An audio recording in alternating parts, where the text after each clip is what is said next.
What I want to do in this lesson is talk about the relationship between Charles I and his various parliaments. Now, we've been talking about the general tensions that have been accumulating over the period of James's reign as well as Charles's reign in terms of finances and in terms of foreign policy and also religious policy. But now we're going to talk specifically about the relationship between Charles and his various parliaments.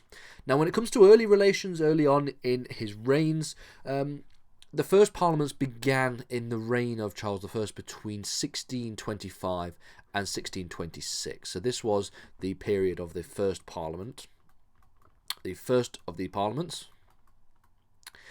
And it was dominated with a number of policy issues, okay? Now, there was the issue of the Duke of Buckingham, who you remember was the commander-in-chief of the armed forces, who was repeatedly attacked by Parliament and supported by Charles. So we see tensions straight away beginning here. So tensions rising, if you will, on this issue. Okay? Now, we also have, tangentially related to this, the issue of funding conflicts abroad, the 30 Years' War, for example. Now, wars are obviously very expensive, and there were disagreements between Charles and Parliament relating to the funding of conflicts abroad. Parliament disagreed with Charles's right to collect taxes as tonnage and poundage. So this is something that we talked about in the lesson on finances.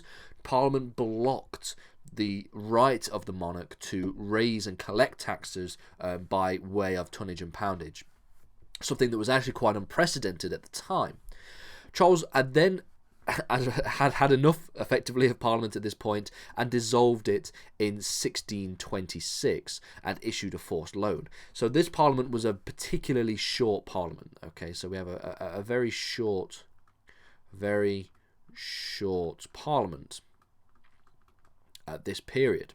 Okay, and continuing this, Buckingham caused conflict following a Protestant rebellion at La Rochelle in 1627. At this period, when around 3,000 English soldiers died, and Buckingham was extensively blamed. Okay, Buckingham took the blame, or at least he may not have wanted to take the blame. However, he took the blame was assigned to him. And Charles wanted to continue the war, but in doing so, they dissolved Parliament in 1628. So we see another very short instance of Parliament being dissolved. Now, specifically, the 1628 Parliament related to the tensions as they began to spill over, effectively, when we're talking about the attacking and impeaching of the Duke of Buckingham. Charles demanded that Parliament not attack or impeach Buckingham in any way. And Charles called this Parliament in 1628 because he wanted to send more troops to La Rochelle, but Parliament insisted that their grievances were heard. Okay, and these were specifically grievances relating to Buckingham.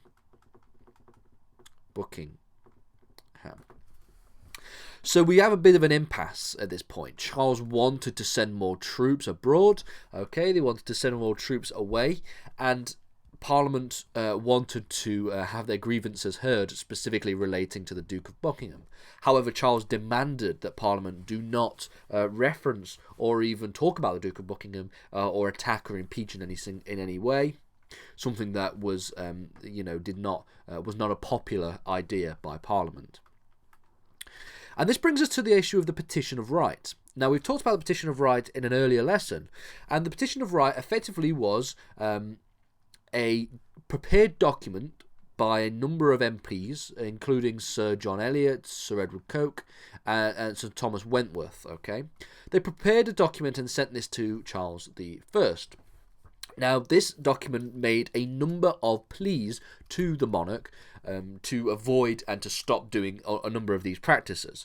So they argued that the Petition of Right effectively argued that there should be no imprisonment without trial. Okay, so there has to be a trial for there to be imprisonment.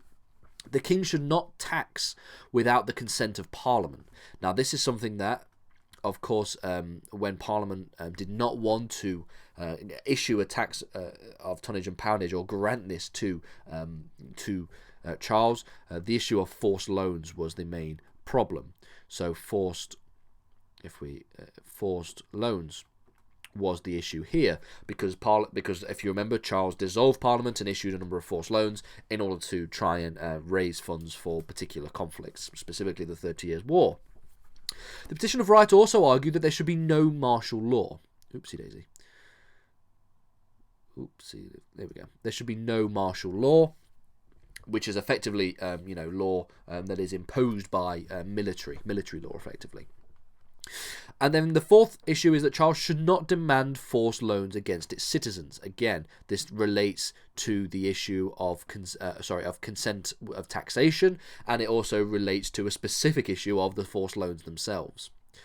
And while being initially reluctant to sign or to agree to the Petition of Right, Charles did eventually agree to the petition, and while this did ease relations between the king and Parliament. Okay, so this is an example of Parliament getting their way. This is an example of Parliament getting their way. Okay, something that's quite important.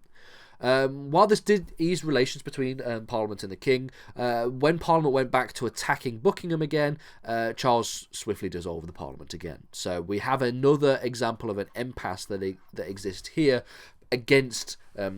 between Parliament and the King. This is always specifically related to the Duke of Buckingham. So let's think about the final breakdown in relations, okay? In August of 1628, Buckingham was assassinated. Charles recalled Parliament in January 1629, but instead of attacking Buckingham, Parliament began to attack Charles for his methods of collection and his religion. Remember back to the last video if you need a refresher. If you need a refresher on the religious aspects of these tensions. And by March of 1629, so let's just make this very clear, March of 1629, okay, they had issued 3 resolutions, and these included a denouncement of Charles's Arminian advisors, again, so this is again a religious issue, okay, religious issue. We have a denouncement of the use of tonnage and poundage as a tax collection. This is a financial issue. Okay, and then there was a final declaration that those who actually paid this tax that was collected, the tonnage and poundage, were quote unquote enemies of the people. Okay, again, this is another example of a financial issue. So we can see how, even though we were talking about these different issues in different videos, we're talking about finances, we're talking about religion, we're talking about the relationship with Parliament, these were all actually very closely related and interlinked issues that all led to the further breakdown of relationship between Charles and his parliaments. Charles tried to adjourn Parliament before the resolutions could be read.